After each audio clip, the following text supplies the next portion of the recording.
Hello students, welcome to pure mathematical academy. तो आज जो क्वेश्चन डिस्कस करेंगे ये IIC Bengaluru PhD entrance exam में पूछे गए क्वेश्चन था। क्वेश्चन पूछा गया था रियल एनालिसिस से एंड क्वेश्चन की डिफिकल्टी लेवल की मैं यदि बात करूं तो मैं इसको 3 स्टार से रेटिंग करूंगा out of 5 star. Gate exam के लिए ये क्वेश्चन बहुत ही इंपॉर्टेंट है, नेट एग्जाम के लिए भी ये क्वेश्चन बहुत ही इंपॉर्टेंट है। तो क्वेश्चन का सोल्यूशन पे जाने से पहले जो मैं ऑलवेज बोलता हूं कि क्वेश्चन को मैंने ऑलरेडी जूम करके रखा है, तुम एक बार खुद से ट्राई करो, उसके बाद ही तुम इसका सोल्यूशन को देखना। देखो तुम्हारे पास यहाँ पे क्वेश्चन में क्या क्या इंफॉर्मेशन दे के रखा है। यहाँ पे तुम्हारे पास एक सीक्वेंस ऑफ फंक्शन दिया गया है इफ एन के नाम से, और यहाँ पे जो सबसे इंपॉर्टेंट है वो है इसका डोमेन। डोमेन है यहाँ पे 0 1 का एक कॉम्पैक्ट सेट, यहाँ पे तुम्हें ध्यान रखना है, राइट। एंड फंक्शंस कैसे डिफाइन हो रहे हैं वो तो तुम्हारे सामने गिवन है। अभी यहाँ पे चारों ऑप्शन पे चारों स्टेटमेंट है, उनमें से कौन सा ट्रू होगा वो तुम्हें यहाँ पे अभी टिक करना है, ठीक है। फर्स्ट ऑप्शन बोल रहा है कि point wise convergent but not uniformly, second बोल रहा है कि यूनिफॉर्मली, थर्ड बोल रहा है कि इक्वी कंटीन्यूअस। तो यहाँ पे तुम्हारे पास ऑप्शंस दिया गया है, इनमें से कौन सा सही होगा वो तुम्हें टिक करना है, ठीक है। सबसे इंपॉर्टेंट ऑप्शन की मैं यदि बात करें आज के डेट में इक्वी कंटीन्यूअस, ठीक है ना। गेट एग्जाम के लिए ये ऑप्शन बहुत ही इंपॉर्टेंट है, राइट। अच्छा देखो, तो पहले हम पॉइंट वाइज, मैं एकदम शुरू से शुरू करते हैं। पहले मैं पॉइंट वाइज को लेके एक बार चर्चा कर लेते हैं, राइट। देखो हमारे पास जो डोमेन है हमारे पास 0 1 का कॉम्पैक्ट सेट। तो मैं क्या करेंगे, फर्स्ट इसका जो एंड पॉइंट्स है उसमें मैं पहले चर्चा कर लेंगे। मैं यदि x इक्वल्स टू 0 पॉइंट को पकड़ी तो मेरे पास x इक्वल्स टू 0 पॉइंट पे फंक्शन क्या करेगा बेटा, फंक्शन ये वैल्यू को पकड़ेगा एंड यहाँ पे x इक्वल्स टू 0 बैठने से फंक्शन पूरा का पूरा 0 बन जाएगा। इन दैट केस मेरे पास फंक्शन जाएगा 0 पे। Very good. अभी मैं यदि x इक्वल्स टू 1 ले लिया, इन दैट केस फंक्शन यहाँ पे इस वैल्यू को पकड़ेगा। इज इट ओके और नॉट? तो यहाँ पे मेरे पास फंक्शन 0 को पकड़ रहा है, दैट मीन्स एफएन मेरा 0 पे जा रहा है। तो समस्या क्रिएट कौन कर रहा है, समस्या क्रिएट कर रहा है यहाँ पे 0 1 के अंदर में जो पॉइंट्स है वो। तो मैंने क्या करेंगे, यहां से एक आर्बिटरी पॉइंट मैंने ले लिया ए। कहां से? 0 1 ओपन इंटरवल से। देखो एंड पॉइंट पे हमने चर्चा कर लिया जो कि आसान था। अभी 0 यहां पे ना पॉइंट वाइज लिमिट निकालना ही सबसे बड़े चैलेंजिंग टास्क था, ठीक है। देखो तो यहाँ पे मैं यदि 0 1 के अंदर से कोई भी एक पॉइंट को मैंने ले लिया ए, जो कि आर्बिटरी एनी पॉइंट को मैंने लिया, राइट। तो यहाँ पे मैं क्या करने जा रहा है, मैं यहाँ पे आर्किमिडियन प्रॉपर्टी को यूज करने जा रहा है। आर्किमिडियन प्रॉपर्टी क्यों सर अचानक? देखो मैं बार बार बोलता हूं, ऑलवेज मैं ये पहले भी बोले हैं कि इस टाइप के जब तुम्हारे पास फंक्शन इस टाइप के ब्रांच में आते हैं ना, सीक्वेंस ऑफ फंक्शन में, तो तुम्हारे पास होते क्या है कि 90% केसेस में तुम ये जो टेक्निक अभी मैं यूज करने जा रहा हूं, इस टेक्निक को तुम यदि यूज करो ना, 90% केसेस में तुम्हारे पास जल्दी इसका आंसर निकल के आएगा। तो क्या है वो टेक्निक? अभी देखो यहाँ पे मेरे पास, देखो ध्यान दो, मैं हिट कर रहा है ये जो एंड पॉइंट्स है इनको, राइट। अभी देखो यहाँ पे मैं यदि कोई भी पॉइंट ए 0 1 ओपन इंटरवल से उठाया, कोई भी पॉइंट, एनी पॉइंट, तो वहां पे एक नेचुरल नंबर मेरे पास, there exist a natural number P, जो कि नेचुरल नंबर है, जो कि ग्रेटर देन 2 है। एक मिलेगा ही मिलेगा bye Archimedean property, such that क्या होगा, सच दैट हो जाएगा P A is greater than 2। यानी कि तुम इसको ऐसे लिखो ना कि P A is greater than 2 है ना, that means 2 is less than P A. ये ऑलवेज मिलेगा बाय आर्किमिडियन प्रॉपर्टी, ठीक है ना। कि कोई भी ए तुम वहां से यहां से उठाओ, एक नेचुरल नंबर तुम्हारे पास मिलेगा ही मिलेगा, जो नेचुरल नंबर के साथ इस एलिमेंट को, जो एलिमेंट तुमने उठाए हो, इनको तुम मल्टीप्लाई करके 2 से बड़ा कर सकते हो। एक नेचुरल नंबर मिलेगा ही मिलेगा, इसका नाम है आर्किमिडियन प्रॉपर्टी। यहां से तुम इसको कर सकते हो, राइट। अच्छा फाइन, दैट मीन्स मेरे पास क्या मिल गया बेटा, मेरे पास मिल गया 2/p is less than a।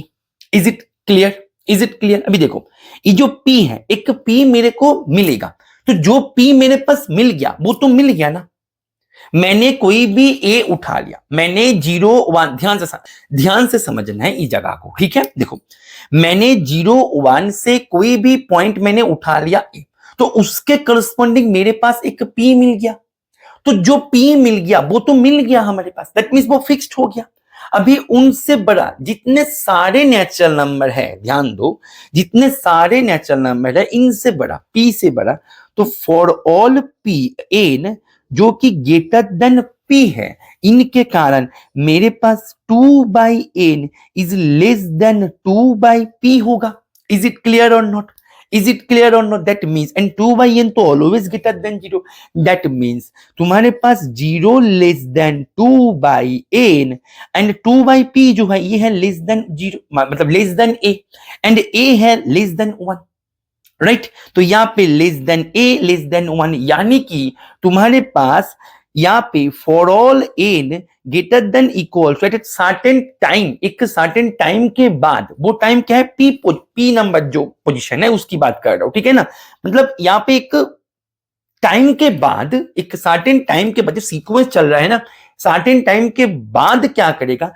Complete terms जो है उसके करस्पॉन्डिंग जो टर्म्स मिलेगा वो सारे के सारे क्या होगा?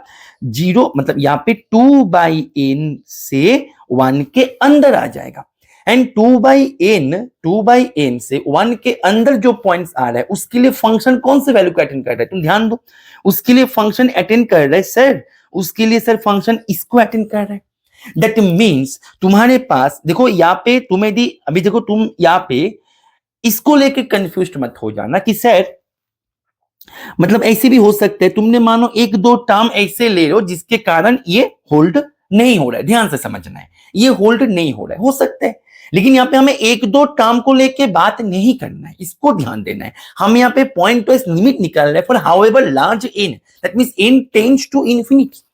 तुम्हें यहाँ पे हाउएवर लार्ज n को लेके चर्चा करना है। दैट मींस तुम्हारे पास तुम कोई भी a को उठा लो 0 1 से, तो उसके करस्पॉन्डिंग फंक्शनल वैल्यू जो है उसका जो सीक्वेंस बनेगा वो क्या होगा? वो अल्टीमेटली एक इवेंचुअली कांस्टेंट सीक्वेंस बन जाएगा 0 का। एंड इवेंचुअली कांस्टेंट सीक्वेंस 0 का जब ये बन जाएगा तब ये क्या करेगा? ये 0 पे मैप करेगा। That means for any a belongs to 0 1 मेरा fn x मेरा 0 पे चला गया। देखो इसके बीच में जो पॉइंट्स है उनके लिए भी फंक्शन मेरा 0 पे गया, एंड पॉइंट्स पे भी फंक्शन मेरा 0 पे चला गया। दैट मींस मैं यदि अभी पूरे पेज को इरेज कर दे तो कंप्लीट डोमेन में मेरे पास जो फंक्शन है, मेरा फंक्शन चला गया, मतलब सीक्वेंस ऑफ फंक्शन, राइट? तो ये सीक्वेंस ऑफ फंक्शन मेरा चला गया 0 पे। तो यहाँ पे ये जो है ये for all x belongs to 0 1, right? That means मेरा ये जो है ये बन गया point wise convergent. And converge किया कहां पे? लिमिट फंक्शन मेरा हो गया, लिमिट फंक्शन मेरा हो गया 0। Is it clear? तो ये पॉइंट वाइज कन्वर्जेंट तो हो गया। तो अभी ऑप्शन ए, अच्छा अभी भी हम ऑप्शन ए को टिक नहीं कर सकते, हमने ऑप्शन ए का एक पार्ट को किया है, अभी हमें चेक करना है कि यूनिफॉर्मली कन्वर्जेंट हो रहा है कि नहीं। देखो इसका यूनिफॉर्मली कन्वर्जेंट चेक करने के लिए ना इसको कैसे किया जाए, इसका हिंट्स क्वेश्चन में ही है। तुम बोलो सर कैसे?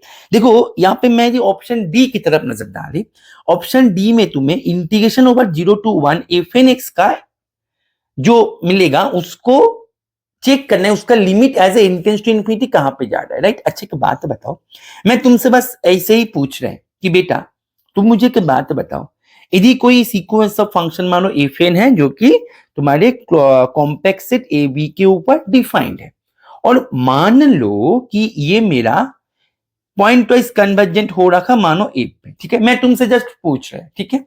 मानो ये पॉइंट वाइज कन्वर्जेंट हो रखा a पे, तो ये यदि मेरा यूनिफॉर्मली कन्वर्जेंट हो जाए तो मेरे पास limit n tends to infinity 0 से, अच्छा 0 से तो नहीं, यहाँ पे a से b, तो मैं चलो यहाँ पे 0 से 1 ही कर देता है, मेरे क्वेश्चन में 0 से 1 है इसलिए मैंने 0 से 1 ही कर, इसलिए मैं 0 से 1 ही कर देता है, ठीक है ना?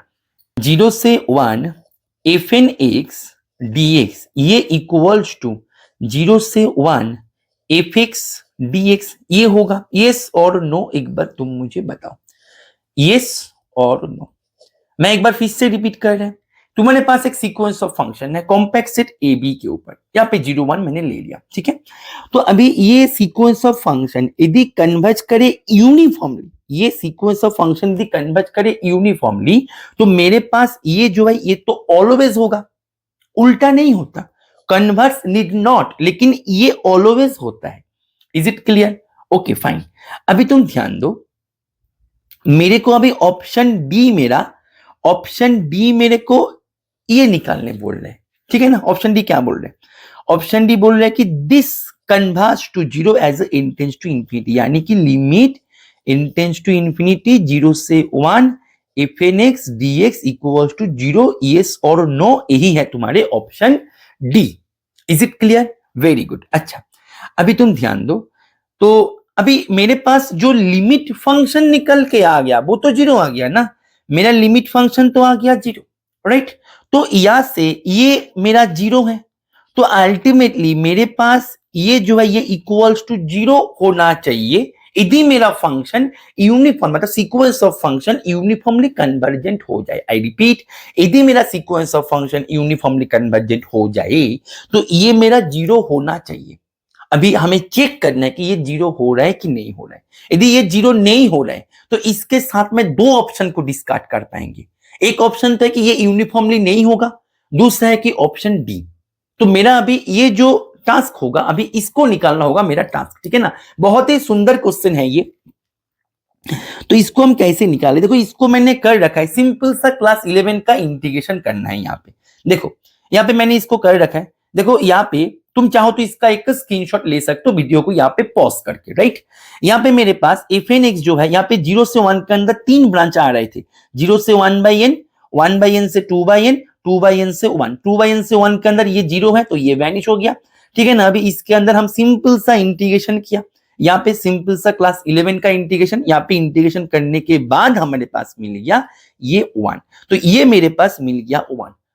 लेकिन ऑप्शन डी बोल रहा है कि ये तो 0 मिलना चाहिए था, तो ये मेरा गलत, ऑप्शन डी गलत। अभी ऑप्शन डी गलत होने के कारण मेरा यहाँ पे ये जो है ये तो होना, यदि यूनिफॉर्मली कन्वर्जेंट हो, ध्यान दो, यदि यूनिफॉर्मली हो जाए तो इसको 0 होना चाहिए था, जबकि ये इक्वल्स टू 1 होके बैठा है।